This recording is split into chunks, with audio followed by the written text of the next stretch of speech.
स्वागत है आपका E2E क्लासेस में। आज हम बात करेंगे भक्ति काल की पृष्ठभूमि के ऊपर। पृष्ठभूमि क्या होता है? आपको सवाल पूछा जा सकता है कि आप भक्ति काल की प्रेरक परिस्थितियों पर चर्चा करें, या सवाल पूछ सकता है कि आप भक्ति काल की पृष्ठभूमि के बारे में बताएं।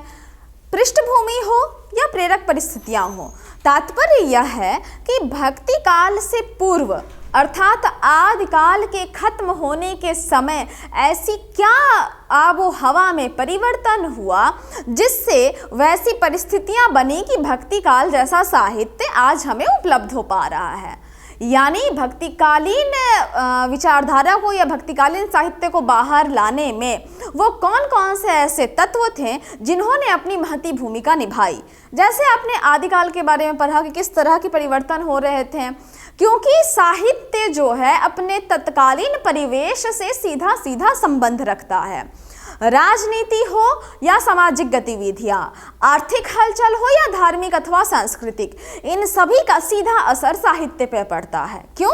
क्योंकि साहित्य समाज का दर्पण है और समाज में जो घटेगा साहित्य में वो रचा जाता है। तो उस समय ऐसी कौन सी परिस्थितियां बन रही थी, ऐसे कौन से बदलाव हो रहे थे जिसकी वजह से भक्तिकालीन साहित्य का जन्म हुआ, इस सब की संपूर्ण चर्चा आज इस वीडियो में होगी। तो चलिए शुरू करते हैं।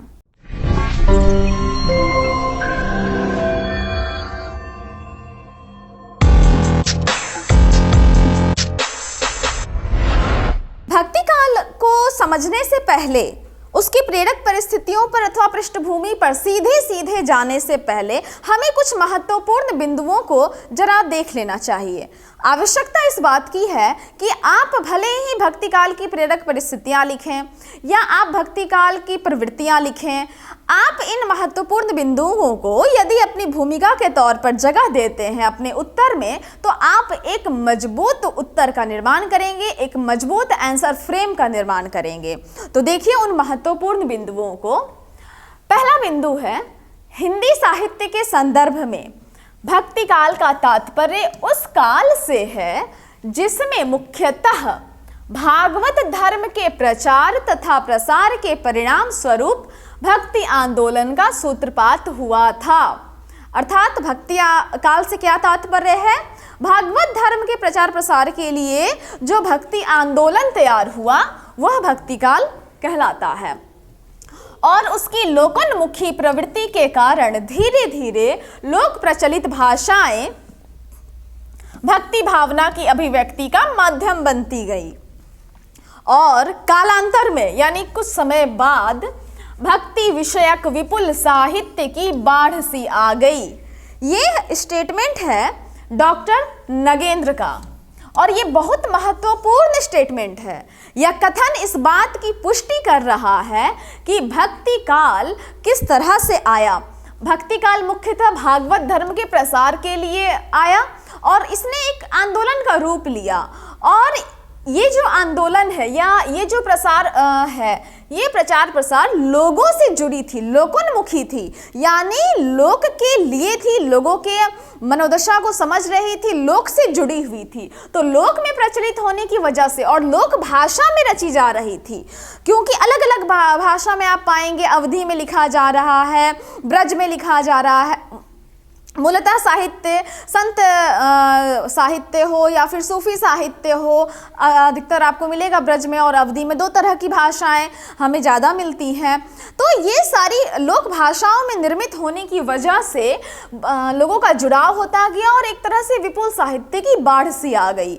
बहुत सारा साहित्य भरा पड़ा है अलग अलग तरीके से। तो यह महत्वपूर्ण बिंदु डॉक्टर नगेंद्र का कथन जो है आपकी भूमिका के लिए काफी महत्वपूर्ण है। दूसरे महत्वपूर्ण बिंदु की ओर देखिए। मोनियर विलियम्स के अनुसार भक्ति शब्द भज धातु से बनी है। इसके आधार पर कहा जा सकता है कि भक्ति भावना आर्यों की दार्शनिक एवं आध्यात्मिक विचारों के फल स्वरूप क्रमशः श्रद्धा उपासना से विकसित होकर उपास्य भगवान के ऐश्वर्य में भाग लेना, भज अर्थात भाग लेना, जैसे व्यापक भाव में परिणत हुई। ये मोनियर विलियम्स का कथन है कि आखिर भक्ति शब्द की उत्पत्ति कहाँ से हुई, तो भज धातु से हुई है। और भज का अर्थात भाग लेना, किसमें, तो उन्होंने देखा कि आर्यों के जो दार्शनिक विचार है या आध्यात्मिक विचार हैं वो श्रद्धा उपासना से विकसित हुए हैं, और जिस भी भगवान की उपासना कर रहे हैं अपने उपास्य भगवान के ऐश्वर्य में अर्थात तो उनके लीला वर्णन में, उनके रस में भाग लेना, उनके आनंद में भाग लेना, ये भक्ति है। तीसरा महत्वपूर्ण बिंदु है कि भक्ति शब्द का सर्वप्रथम उल्लेख कहाँ होता है, श्वेताश्वेतवर उपनिषद में क्रम संख्या दिया गया है, 33वें के छठे भाग में है। श्वेताश्वेतर उपनिषद में भक्ति शब्द का प्रथम बार हमें उल्लेख प्राप्त होता है।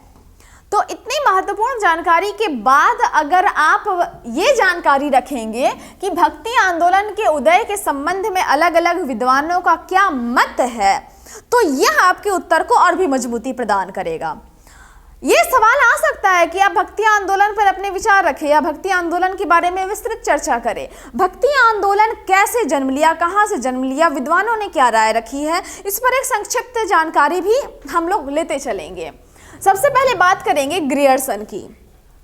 ग्रियर्सन की बात क्यों करेंगे, आपको याद होगा जब इतिहास लेखन की परंपरा या काल विभाजन हम देख रहे थे आदिकाल साहित्य से पूर्व, तो ग्रियर्सन ही पहले व्यक्ति हैं जिन्होंने हिंदी साहित्य के काल विभाजन को जरा कालक्रम अनुसार लिखा और प्रामाणिक तौर पे लिखा, और उन्होंने उस वक्त ही अपनी किताब में कहा था कि भक्ति काल स्वर्ण युग है। तो इनका स्टेटमेंट काफ़ी महत्वपूर्ण है। इन्होंने कहा कि जो भक्ति आंदोलन है वो ईसाइयत की देन है, यानी ईसाई से प्रभावित होकर भक्ति आंदोलन उत्पन्न हुआ। और यह जो इनका जवाब था या जो स्टेटमेंट है ये औपनिवेशिक दृष्टि के कारण उन्होंने ऐसा कहा। क्यों? क्योंकि जिस वक्त वो लिख रहे थे अपनी किताब उस वक्त भारत उपनिवेश बन चुका था, अंग्रेजों के अधीन था। तो ईसा की दूसरी तीसरी शताब्दी में कुछ ईसाई मद्रास आकर बस गए थे और जिनके प्रभाव से भक्ति का विकास हुआ, ऐसा उन्होंने अपनी किताब में लिखा कि ईसाई आ गए थे और उनके बचाव में, उनके विपक्ष में भक्ति का प्रसार अधिक होने लगा। ऐसा उन्होंने कहा कि इसलिए भक्ति आंदोलन जो है वो ईसाइयत की देन है। महत्वपूर्ण है, हो सकता है ऑब्जेक्टिव भी यहाँ से पूछ दे, ठीक है, इसलिए आप इस पक्ष को दरकिनार करके नहीं चलेंगे। आचार्य रामचंद्र शुक्ल इन्होंने क्या कहा? इन्होंने कहा कि भक्ति आंदोलन इस्लामी आक्रमण की प्रतिक्रिया के फलस्वरूप आया। आचार्य शुक्ल ने कहा कि बहुत सारे इस्लामिक आक्रमणकारियों के आक्रमण से त्रस्त जनता जो है त्राहिमाम कर रही थी और उसके लिए उसके पास अपने बचाव का कोई आसरा नहीं था, सो इसके विपक्ष में या इसके विरुद्ध भक्ति आंदोलन शुरू हुआ। आप स्टेटमेंट देखिए, आचार्य शुक्ल ने ये लिखा है अपनी किताब में कि देश में मुसलमानों का राज्य प्रतिष्ठित हो जाने पर हिंदू जनता के हृदय में गौरव, गर्व और उत्साह के लिए वह अवकाश न रह गया, यानी वो समय नहीं रह गया, क्योंकि बार बार सत्ता पलट, गांव के गांव उजाड़ देना, कत्लेआम करना, ये सारी चीज़ें उस वक्त हो रही थी। उनके सामने ही, जनता के सामने ही उसके देव मंदिर गिराए जाते थे, देव मूर्तियां तोड़ी जाती थीं और पूज्य पुरुषों का अपमान होता था और वे कुछ भी न कर सकते थे। ऐसी दशा में अपनी वीरता के गीत न तो वे गा सकते थे और न बिना लज्जित हुए सुन ही सकते थे। आगे चलकर जब मुस्लिम साम्राज्य दूर तक स्थापित हो गया तब परस्पर लड़ने वाले स्वतंत्र राज्य भी नहीं रह गए, कोई ऐसा राज्य नहीं है। देखिए, ये ध्यान रखिएगा कि पूरा भक्ति काल जो है उस वक्त लोधी वंश, बाबर से पहले जितने भी वंश आते हैं, अभी हमें जानकारी मिलेगी, सभी वंश अपना कार्यकाल समाप्त कर लिए और फिर मुगल वंश का एक छत्र राज हुआ। उसी का यहाँ जिक्र कर रहे हैं शुक्ल जी कि जब मुस्लिम साम्राज्य दूर तक स्थापित हो गया तब परस्पर लड़ने वाले स्वतंत्र राज्य भी नहीं रह गए थे। इतने भारी राजनीति उलटफेर के पीछे हिंदू जन समुदाय पर बहुत दिनों तक उदासी सी छाई रही। अब ध्यान दीजिएगा इस कथन पे, अपने पौरुष से हताश जाति के लिए भगवान की शक्ति और करुणा की ओर ध्यान ले जाने के अतिरिक्त दूसरा मार्ग ही क्या था? इन्होंने कहा कि अपने पौरुष मतलब अपने बल, अपने तेजस से हताश हो गई थी जनता, क्योंकि जितने भी हिंदू राजा थे वो आपस में लड़के अपनी शक्तियों को क्षीण कर चुके थे। जो आपस में नहीं लड़ते थे उनके ऊपर भी मुगल साम्राज्य का आधिपत्य हो गया था, वो अधीन हो चुके थे। तो पौरुष से हताश जाति के लिए अब कोई और मार्ग शेष नहीं था, इसलिए वो भक्ति मार्ग की तरफ गए और यह भक्ति आंदोलन इस्लामी आक्रमण की प्रतिक्रिया है, ये कारण दिया आचार्य शुक्ल ने। हो सकता है आप अगर अपने उत्तर में इस स्टेटमेंट का जिक्र करेंगे तो बहुत अच्छा होगा। अब देखिए महत्वपूर्ण जानकारी, हजारी प्रसाद द्विवेदी, इन्होंने क्या कहा कि भक्ति आंदोलन भारतीय चिंतन धारा का स्वाभाविक विकास है। और यह कथन ग्रियर्सन हो या आचार्य शुक्ल, दोनों के ऊपर भारी पड़ता है। बहुत कारणों को स्पष्ट करते हुए आचार्य हजारी प्रसाद द्विवेदी अपनी पुस्तक में इसका जिक्र करते हैं, लेकिन आपको एक संक्षिप्त पंक्ति के ओर में ले जाना चाहती हूँ। और आप देखिए हजारी प्रसाद द्विवेदी ने क्या कहा, लेकिन मैं जोर देकर कहना चाहता हूँ कि अगर इस्लाम नहीं आया होता तो भी इस साहित्य का 12 आना वैसा ही होता जैसा आज है। इन्होंने इस कथन को स्पष्ट करते हुए आगे तर्क दिया था और इनके किताब में, डॉक्टर नगेंद्र की किताब में भी आप इस स्टेटमेंट को पाएंगे। ये कहते हैं कि दक्षिण से उत्तर भारत की ओर भक्ति आंदोलन चला। स्पष्ट रूप से आप सभी को पता होगा कि भक्ति आंदोलन की जो शुरुआत है वो दक्षिण से उत्तर भारत की ओर आती है और अंग्रेज जो भी आक्रमणकारी आ रहे थे वो श्रीलंका की तरफ से वो सागरों को पार करके तो आएंगे नहीं, उनके आने का मार्ग जो है वो उत्तर दिशा से पूर्व दिशा से होगा। तो ऐसे में एक तरफ उत्तर में हिमालय खड़ा है तो अगल बगल के रास्ते से वो जरूर आएंगे, लेकिन जब आएंगे तो सबसे पहले उनके सामने उत्तर भारत होगा। तो उत्तर भारत में वो लहर उत्पन्न होनी चाहिए थी और फिर सर्वत्र फैलना था भक्ति आंदोलन को, लेकिन हुआ उल्टा। आक्रमणकारी पहले उत्तर भारत में अपने गढ़ को मजबूत कर रहे थे और इसके ठीक विपरीत वहां भक्ति आंदोलन उद्बुद्ध न होकर दक्षिण से शुरू होती है और फिर उत्तर भारत की ओर जाती है। और भी ऐसे बहुत सारे कारण को वो स्पष्ट करते हैं और इन कारणों को पढ़ने के पश्चात यह स्वतः स्पष्ट हो जाता है और पाठक की मनः स्थिति आचार्य हजारी प्रसाद द्विवेदी की तरफ जाती है कि भक्ति आंदोलन जो है भारतीय चिंतन धारा का स्वाभाविक विकास है। और इसीलिए इन्होंने कहा कि मैं जोर देकर कहना चाहता हूं कि इस्लाम नहीं भी आया होता, कोई भी आक्रमणकारी नहीं आया होता, तो भी भारत में भक्ति आंदोलन ठीक वैसे ही निकलता जैसा अब निकला है। गजानन माधव मुक्ति बोध का स्टेटमेंट देखिए। इन्होंने कहा कि भक्ति आंदोलन ऐतिहासिक सामाजिक शक्तियों के रूप में जनता के दुख व कष्टों से हुआ, यानी कि भक्ति आंदोलन का जन्म इसीलिए हुआ क्योंकि सामाजिक शक्तियों के रूप में जनता दुख और कष्ट में थी। तो मूलतः यह जो कथन है यह आचार्य शुक्ल के कथन से मेल खाता है प्रत्यक्ष अप्रत्यक्ष तरीके से। अब बात करते हैं रामविलास शर्मा की। इन्होंने कहा कि भक्ति आंदोलन एक जातीय और जनवादी आंदोलन है। इन्होंने हिंदू जाति और पूरे जन समूह की मनोदशा पर केंद्रित किए अपने दृष्टि को। कबीरदास की पंक्ति देखिए, भक्ति द्राविड़ उपजी, द्राविड़ दक्षिण में उपजी, लाए रामानंद, रामानंद उत्तर भारत की तरफ लाते हैं। स्पष्टता शंकराचार्य इसके पुरोधा होते हैं और धीरे धीरे अनेक शाखाएं निकलती हैं। रामानंद का भी नाम जुड़ता है उत्तर भारत में संत मत को प्रसारित करने का। कबीर के गुरु भी माने जाते हैं। कबीर का कथन इसी परिप्रेक्ष्य में है कि भक्ति द्राविड़ उपजी, लाए रामानंद, प्रगट किया कबीर ने 7 दीप 9 खंड। यानी जो भक्ति द्राविड़ में उपजी और रामानंद उत्तर भारत में ला रहे हैं उसको कबीर ने सभी के सामने प्रकट किया और 7 दीप 9 खंड में उसका विस्तार किया। यानी शिष्यों की टोली अलग अलग जगह आप दिखेंगे। इसी तरह से भक्ति काल का साहित्य इतना विपुल है, साहित्य की बाढ़ सी आ जाती है। संत मत, सूफी मत, रामकृष्ण धारा, तो इस चारों शाखाओं में जिस तरीके से साहित्य लिखा जा रहा है वो विपुल साहित्य की ओर हमें प्रेरित करता है।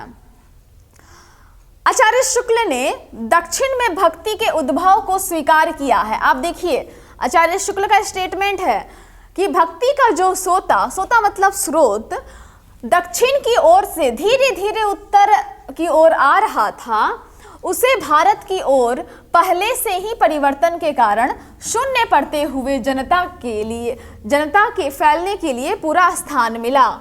यानी इन्होंने कहा कि भक्ति आंदोलन का जो स्रोत दक्षिण की ओर से चलकर धीरे धीरे उत्तर भारत की तरफ आ रहा था, वह उत्तर भारत में तो जनता वैसे ही त्रस्त थी, तो उसको वहाँ शून्य पड़े हुए हृदयों के बीच में फैलने का पूरा पर्याप्त अवसर मिला। अब आप यही कथन का आकलन कर सकते हैं। एक तरफ आचार्य शुक्ल ये कह रहे हैं कि भक्ति आंदोलन की शुरुआत दक्षिण भारत से होती है, धीरे धीरे उत्तर भारत की तरफ जा रही है, और दूसरी तरफ वह कहते हैं कि भक्ति आंदोलन जो है वो इस्लामिक आक्रमणकारियों की वजह से आई। तो यहीं पर इनकी विचारधारा दो अलग अलग धाराओं में जाती हुई नजर आ रही है। अब बात करते हैं, तो आपको पता है भक्ति काल को जॉर्ज ग्रियर्सन ने हिंदी साहित्य का स्वर्ण युग कहा है। ये किस किस नाम से पुकारा गया है, इन तीन बिंदुओं को स्पष्ट तरीके से समझिए। डॉक्टर रामविलास शर्मा ने भक्ति काल को क्या कहा है? लोक जागरण काल कहा है। और आचार्य हजारी प्रसाद द्विवेदी ने क्या कहा? लोक जागरण केवल, अब देखिएगा अंतर, यहाँ पे काल है, ठीक है, और यहाँ काल नहीं है, केवल लोक जागरण है। तो रामविलास शर्मा और हजारी प्रसाद द्विवेदी के स्टेटमेंट में केवल यही अंतर है, उन्होंने जो संज्ञा दी उसमें एक जगह काल है और एक जगह काल नहीं है। तो इस तरह से तीन उपाधियां भी मिली हैं भक्ति काल को। अब बात करते हैं भक्ति काल की सीमांकन की। जब तक आप ये नहीं समझेंगे कि समय क्या है, तो आप कैसे अंदाजा करेंगे राजनीतिक हलचलों का। और मूलतः आपका काल विभाजन में इस चीज को पढ़ चुके हैं, फिर भी भक्ति काल के सीमांकन पे यहाँ पर गौर करना अनिवार्य है। आचार्य शुक्ल ने क्या समय दिया था? 1375 से 1700 विक्रम संवत।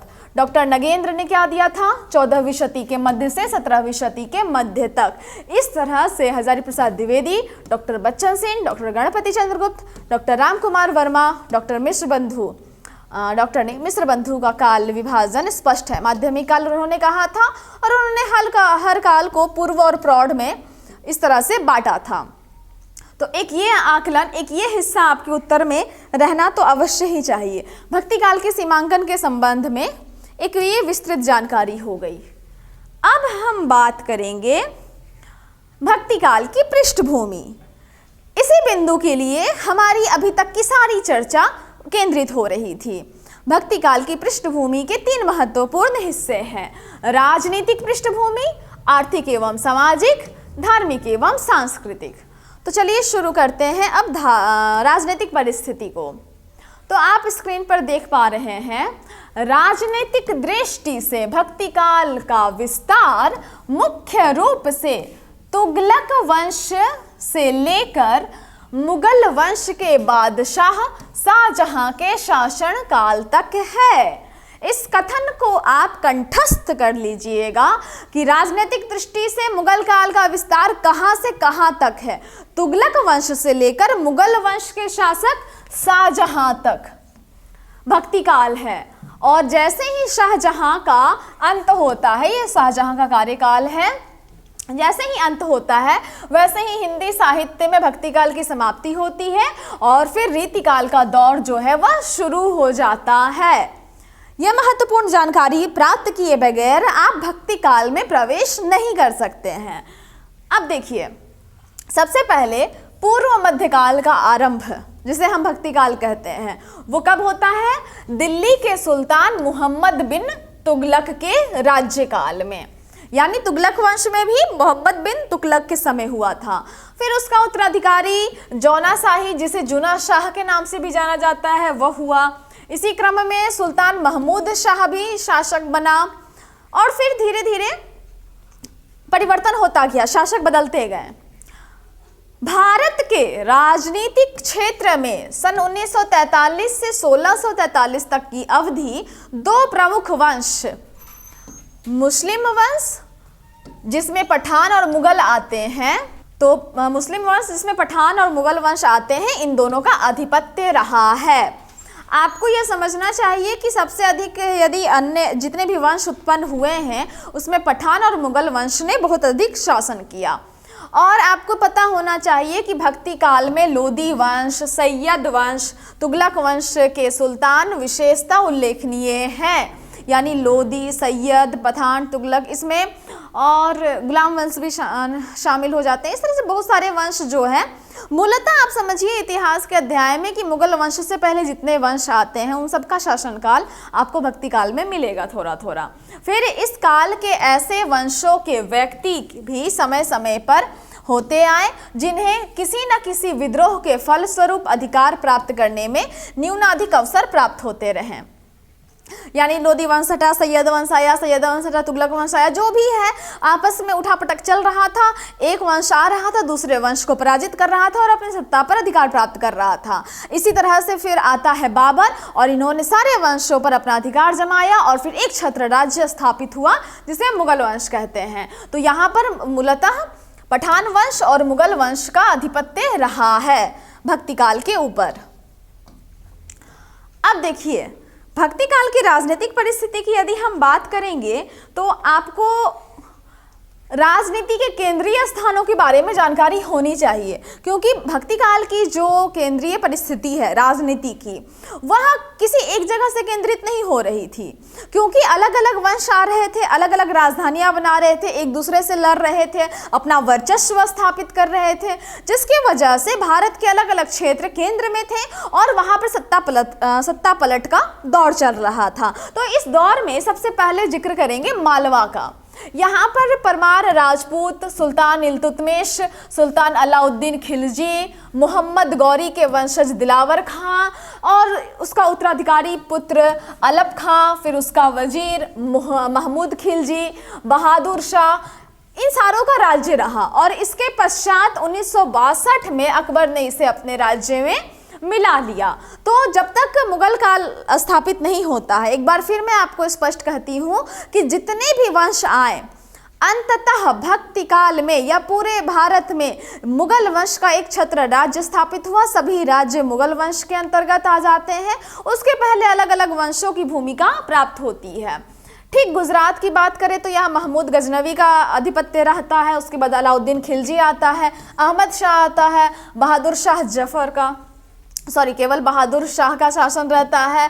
उसके पश्चात अकबर अर्थात मुगल वंश का में इसका विलय हो जाता है। तो मुगल वंश जब तक नहीं आता है तब तक इतने शासक गुजरात में आधिपत्य जमा कर बैठे हुए थे। जौनपुर, अब देखिए जौनपुर में इसे फिरोज शाह तुगलक ने गोमती नदी के किनारे बसाया था, यानी फिरोज शाह तुगलक का बसाया हुआ शहर है जौनपुर। ख्वाजा जहां, महमूद तुगलक, शमसुद्दीन इब्राहिम शाह शर्की तथा हुसैन शाह शर्की का शासन रहा। यहाँ पर इतने लोगों का शासन रहा है। ये राजनीति के केंद्रीय स्थान इसलिए है क्योंकि अलग अलग सत्ताएं रही, अलग अलग वंश आया, उन्होंने अपना केंद्र अलग अलग जगह बनाया। इस तरह से भक्ति काल का जो राजनीतिक परिस्थिति है वो थोड़ा विस्तृत है और इतनी विविधता से भरा हुआ है। बंगाल की बात करें तो अलाउद्दीन हुसैन शाह को सत्यपीर संप्रदाय चलाने का श्रेय प्राप्त हुआ। इसका शासन बंगाल पे था और वहाँ उन्होंने सत्यपीर संप्रदाय चलाया था। और उसके बाद उसका पुत्र नुसरत शाह जो है वो शासन संभालता है और फिर बंगाल पर आप शेर शाह का आधिपत्य देखते हैं, जहाँ से वह रुपए की शुरुआत करता है। बहमनी राज्य, यहाँ हसन गंगू, जफर खां उर्फ अब्दुल मुजफ्फर, अलाउद्दीन बहमन शाह, फिरोज शाह, अहमद शाह तथा उसका पुत्र जफर खां उर्फ अलाउद्दीन अहमद शाह, हुमायूं एवं निजाम शाह का शासन रहा। तत्पश्चात यह भी मुगल साम्राज्य में मिला लिया जाता है। फिर सूरवंश, इसका भी योगदान है। शेर शाह के द्वारा स्थापित वंश है यह, और शेर शाह के पश्चात यहाँ जलाल खां, सिकंदर तथा हुमायूं का शासन रहता है। तो अब बात करते हैं मुगल वंश की। मुगल वंश अंत में इसलिए आ रहा है क्योंकि इसके पहले सभी शासन जितने भी शासनकारी आए थे वो अपने वंश के साथ अपना आधिपत्य जमा चुके थे, अपने लीला दिखा चुके थे। तो इसके संस्थापक तैमूर लंग की 5वीं पीढ़ी में उत्पन्न जहीरुद्दीन मोहम्मद बाबर है। वास्तव में बाबर तुर्क वंशी था, मुगल नहीं। इस बात की जानकारी आपको स्पष्टता होनी चाहिए क्योंकि मुगल वंश की स्थापना कैसे हुई, कौन संस्थापक है और इसका इतिहास क्या है? तो मातृकुल के नाते वह चंगेज खां का सगा संबंधी हो सकता था, परंतु मुगल के प्रति उसके हृदय में कोई सद्भावना नहीं थी, उसके हृदय में सद्भाव का अभाव सा था। यानी एक तरफ वो तैमूर लंग की 5वीं पीढ़ी में उत्पन्न हुआ, दूसरी तरफ उसकी माता जो है वो चंगेज खां के तरफ से थी। दो अलग अलग वंश थे और ये बाबर जो है एक तरफ से उपेक्षित होता है तो अपने परिवार से अलग निकलकर वो अपना एक अलग वंश स्थापित करने के लिए कोशिश करता है, बार बार भारत आता है और अंततः यहाँ वो अपना शासन अधिकार स्थापित करने में सफल हो जाता है। तो वो अपना पूरा राजपाट, अपने पूरे पूर्वजों का साम्राज्य छोड़ के, क्योंकि वहाँ वो उपेक्षित हुआ जाता है और इस कारण वो एक अलग साम्राज्य स्थापित करता है। तो वास्तव में वो तुर्कवंशी था, मुगल नहीं था। संयोगवश वह उन सम्राटों का पूर्व पुरुष बन गया जिन्हें मुगल कहकर स्मरण किया जाता है। मुगल बादशाहों ने पूर्ववर्ती सुल्तानों की शासकीय कमी को सजगता से देखा, पहचाना और उनसे अपना बचाव किया और शासन व्यवस्था को सुदृढ़ बनाया। तो मुगल वंश के बारे में आप स्पष्टता इतना ही लिख सकते हैं कि इन्होंने सारे वंशों की कमियों को नज़दीकी से देखा, परखा और फिर उसे दूर किया और इस तरह से ही वो कामयाब हो पाए थे एक छत्र राज्य स्थापित करने में। इसके पूर्व में भूमिका में आपने लिखा है कि कब से कब तक मुगल वंश रहता है, शाहजहां के शासनकाल तक, उसके बाद रीतिकाल का दौर शुरू होता है, तब भी मुगल वंश ही रहता है। तो जब तक मुगल वंश नहीं आता है तब तक भारत में अन्य जितने भी उत्तराधिकारी नहीं कहेंगे, जितने भी शासनकारी आ रहे थे, आक्रमणकारी आ रहे थे, उनके आने से राजनीतिक हलचल से पीड़ा का माहौल बना हुआ था। अब बात करते हैं आर्थिक एवं सामाजिक पृष्ठभूमि की, जिसका पहला बिंदु होगा केंद्रीकृत शासन व्यवस्था। तो तुर्कों के द्वारा भारत में शासन कायम करने से लेकर शाहजहां तक के राजनीतिक इतिहास में सबसे महत्वपूर्ण तथ्य यदि कोई है तो वह है केंद्रीकृत शासन व्यवस्था। शासन व्यवस्था को सुचारू रूप से चलाने के लिए केंद्रीय प्रशासन और स्थानीय प्रशासन की व्यवस्था की, अर्थात तो तुर्कों ने सबसे पहले केंद्रीय शासन व्यवस्था की नींव यहाँ पर। तो इस तरह से केंद्रीय प्रशासन और स्थानीय प्रशासन की व्यवस्था करने के बाद उन्होंने आय व्यय का हिसाब रखने के लिए अधिकारियों की नियुक्तियां भी की।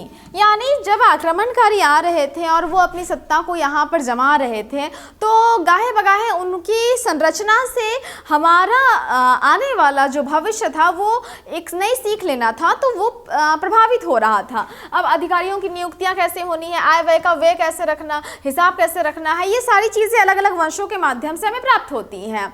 साम्राज्य को सूबों और फिर सूबों को भी शिक में बांटा गया। शिक के नीचे परगने होते थे। गांव में खुद मुकद्दम पटवारी के माध्यम से भू राजस्व की वसूली की जाती थी, कर लिया जाता था। इस तरह केंद्र से लेकर गांव तक एक सुचारू व्यवस्था कायम हुई थी। तो ये राजनीतिक दृष्टिकोण से एक सकारात्मक पक्ष है कि लोग केंद्रीकृत हो रहे थे शासन व्यवस्था पर और सुचारू ढंग से चला रहे थे। शहरी समाज और व्यापार पे क्या असर हुआ था? तो तुर्कों के आने के बाद दूसरा महत्वपूर्ण परिवर्तन जो है वो शहरों का उदय है। यानी पहले सब गांव था, सभी बस्तियां थी, शहर बसाने का काम इन्होंने ही किया। व्यापार के माध्यम से गांव, कस्बे और शहरों से संबंध स्थापित हुआ। नई तकनीक भारत आई, इनमें चरखा, धुनकी, रहट, कागज, चुंबकीय, कुतुबनुमा समय सूचक उपकरण, घुड़सवार सेना, प्रौद्योगिकी प्रमुख हैं। इतनी सारी चीज़ें वो लोग अपने साथ लेकर आए थे। सड़कों का निर्माण कार्य बड़े पैमाने पर हो रहा था। राहजनी घटनाओं को, चोरी चकारी को, डकैती को रोकने के लिए विशेष कानून बनाया गया था। एक तरह से सामंती समाज की जो व्यवस्था है उसके भीतर पूंजीवाद का विकास हो रहा था, अर्थात भू राजस्व पर आधारित होती है सामंती शासन व्यवस्था, और पूंजीवाद जो उद्योग और व्यापार पर आधारित होता है। तो इन सब का विकास हो रहा था। अब बात करेंगे ग्रामीण समाज की। तो गांव के जो किसान हैं उनकी आर्थिक स्थिति बिल्कुल अच्छी नहीं थी। इसका अंदाजा आप तुलसी के पंक्तियों से ही लगा सकते हैं। उन्होंने लिखा है उस वक्त के तत्कालीन परिस्थितियों को देखते हुए ये खेती न किसान को, भिखारी को न भीख बली, बनिक को बनिज न चाकर को चाकरी, जीविका विहीन लोग सिद्ध मान सोच बस, कहे एक एकंसो कहाँ जाई का करी।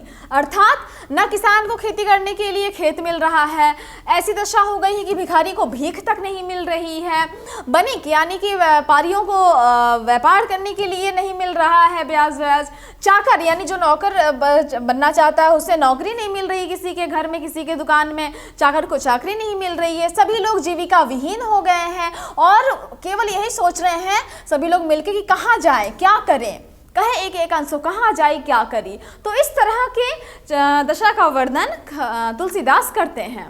फिर जाति व्यवस्था की बात करें तो 11वीं शताब्दी के आसपास हिंदू धर्म को कर्मकांड के माध्यम से एकीकृत करने की कोशिश हुई थी। समाज में जातिगत व्यवस्था, सामाजिक रीति रिवाज की दृष्टि से हिंदू स्मृतिकारों ने ब्राह्मणों को समाज में ऊंचा स्थान देना जारी रखा। जातिगत और सामाजिक रीति रिवाज की दृष्टि से शूद्रों के साथ अछूत व्यवहार होता रहा। मुस्लिम समाज में भी नस्ल और जातिगत वर्गों में विभाजन रहा, यानी हिंदू और मुस्लिम पक्ष जितने भी लोग वहाँ पर थे वो अपने अपने समाज की बुराइयों से घिरे हुए थे, कोई अछूता नहीं था। अब बात करते हैं धार्मिक एवं सांस्कृतिक पृष्ठभूमि की, क्या चर्चा हो रही थी। तो तुर्कों के आगमन के साथ दिल्ली सल्तनत की स्थापना, विकास और खलबली दोनों साथ लेकर आया, यानी विकास तो हो ही रहा था लेकिन खलबली भी लेकर आया। कैसे? अनेक शहरों को लूटा गया, मंदिरों को तोड़ा गया, कई मंदिरों को तोड़कर मस्जिद में परिवर्तन कर दिया गया। साधारणतः इस युग में इस्लाम स्वीकार करने के लिए बल का प्रयोग नहीं किया जाता था, लेकिन धर्म परिवर्तन कर इस्लाम स्वीकार करने के कारण राजनीतिक और आर्थिक लाभ की आशा या सामाजिक प्रतिष्ठा की भावना जगाई जाती थी। हिंदू और मुसलमान दोनों में कुछ कट्टर लोग धर्मांधता फैला रहे थे, यानी धर्म को लेकर विरोधी बातें फैला रहे थे। इन सब के बावजूद पारस्परिक सामंजस्य और मेल मिलाप की धीमी प्रक्रिया शुरू हो चुकी थी।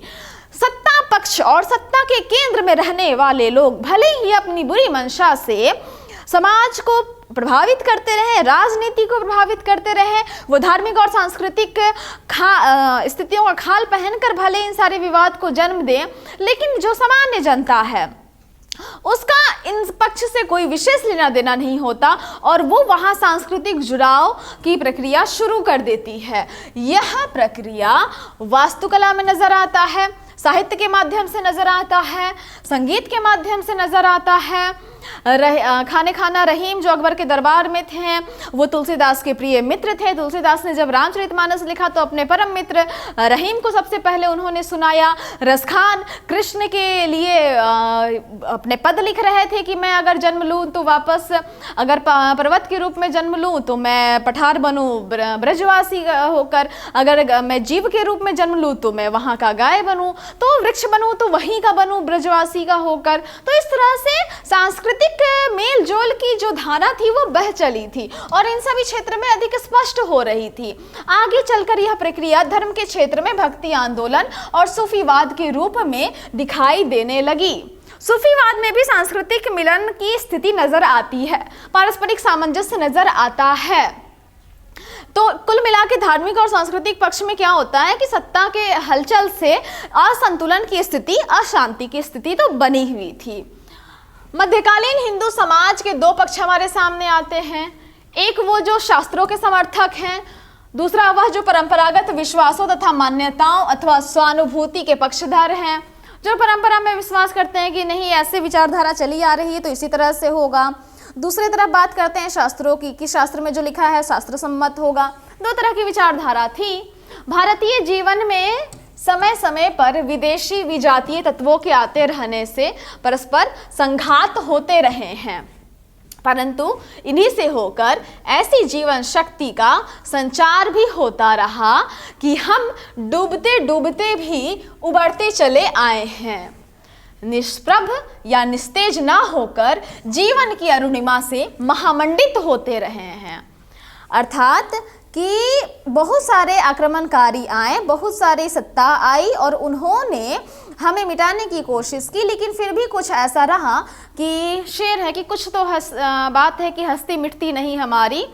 तो यही बात है, इतने सारे उठापटक के बावजूद, इतने सारे संघर्षों के बावजूद हम डूबते डूबते भी उबरते चले आए हैं। यह है भक्ति काल की पूरी परिस्थितियां, राजनीति से लेकर सांस्कृतिक पक्ष तक, जो यह बतलाती हैं कि कितने संघर्षों के बाद भक्ति काल का साहित्य उभर कर सामने आ रहा है। और इस सारी बिंदुओं के माध्यम से हमें यह जानकारी मिल रही है कि जब ये सारे परस्पर द्वेष चल रहे थे, राजनीतिक उठापटक चल रहा था, तब संत मत के लोग किस तरह निर्गुण की बात कर रहे थे। निर्गुण परंपरा में नानक देव, कबीर, रैदास ये लोग आते हैं। जब धार्मिक धर्मांधता का जोर फैल रहा था, तब उन्होंने कहा निर्गुण परंपरा की ओर देखिए। जब निर्गुण में भी लोग भटकने लगे, निराकार भाव में केंद्रित नहीं हो सके, तब सगुण मार्ग आया। वहाँ पे भी राम को भजने वाले राम की तरफ जा रहे हैं, कृष्ण को भजने वाले कृष्ण की तरफ जा रहे हैं। अर्थात भक्ति काल में वो एक आज आधुनिक काल की परिपाटी लिखी जा रही थी, एक बीज बोया जा रहा था कि आप जिसमें विश्वास करें आप उसे भज सकते हैं। यह आवश्यकता नहीं है कि आपको किसी एक व्यक्ति को या किसी एक शक्ति को भजना आवश्यक है। आपकी आस्था जिसमें है आप स्वतंत्र हैं। तो सनातन परंपरा में यही आपको निचोड़ मिलता है कि चाहे निर्गुण हो चाहे सगुण हो, मिलते एक ही ओर है। कैसे? भक्ति काल में आपने देखा कि कैसे तुलसीदास ने उस समय के तत्कालीन परिस्थितियों का जिक्र किया है। जब कबीर राम को भजते हैं तो निर्गुण परंपरा से होते होते वो जब बोलते हैं कि दुल्हन गावहु मंगलाचार, साकार होने लगते हैं। यहाँ तुलसीदास जब सगुण मार्ग में साकार राम को भजते हैं, कहते कहते पहुँच जाते हैं कि सगुने अगुन नहीं कछु भेदा, यानी निर्गुण और सगुण में कोई भेद नहीं है। तो सारे तत्व जाकर एक हो रहे होते हैं। इन सब का आप सामंजस्य एक नया पॉइंट बना सकते हैं, साहित्यिक स्थिति।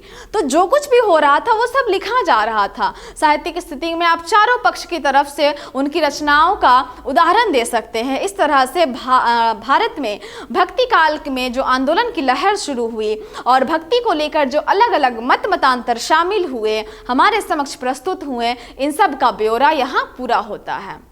अगर आप दीर्घ प्रश्न के उत्तर की तैयारी कर रहे हैं तो इतनी जानकारियां पर्याप्त हैं। मिलते हैं अगले वीडियो में, तब तक के लिए धन्यवाद।